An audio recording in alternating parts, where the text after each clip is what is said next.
katulad po na na-mention kanina ni Sarah, sobrang nag-start po talaga siya sa amin. I can visibly remember yung itsura pa ni Sarah nung batang-bata pa po siya talaga. Parang na-realize ko kanina, grabe, sobrang laki na po ng nilaki ni Sarah sa Jollibee. And what's nice is we've always seen her to be very family-oriented.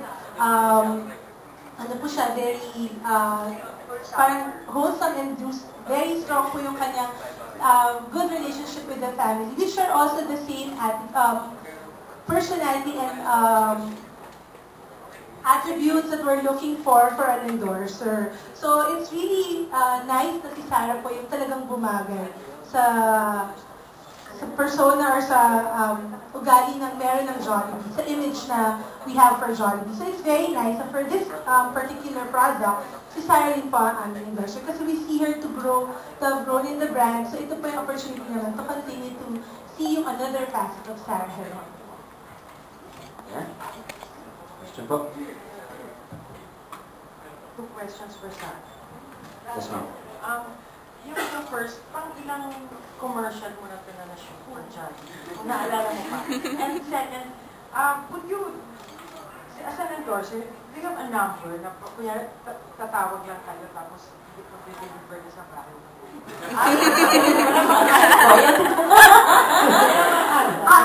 Hanggat maaari, ano naman, siyempre, support kita rin sa Jollibee.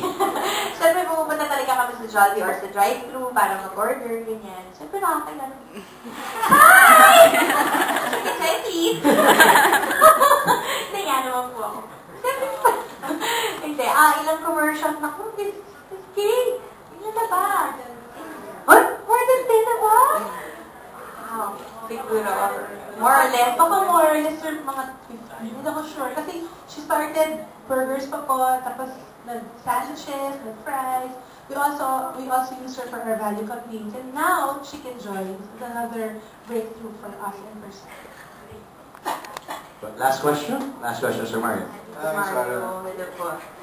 For Miss Kay or anyone from Jollibee, kailan na naman namin makikita si Sarah and Gerald together in a Jollibee commercial eating Chicken Joy?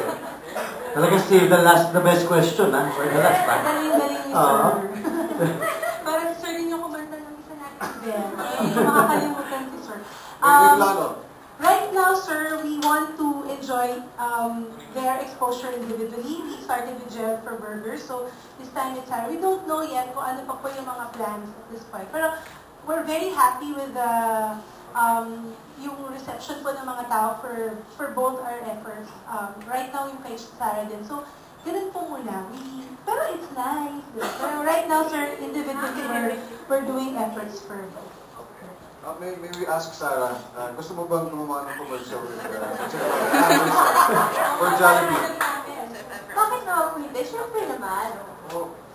Siyempre, nilook forward ko din po yan. Siyempre, na-happy din ako nung bumalik na po siya sa Jollibee. Nung kapamilya pa rin po siya ng Jollibee. Susubuhan mo siya ng Jollibee chicken. Alam ko, Sir Mario, 2 questions. Question. Sir Mario. They will look forward to that. Ako din po. Sana sa commercial. Thank you. Thank you. Thank you, Tito Mario. Sir Mario, thank you. And thank you po sa inyo mga tanong for your questions.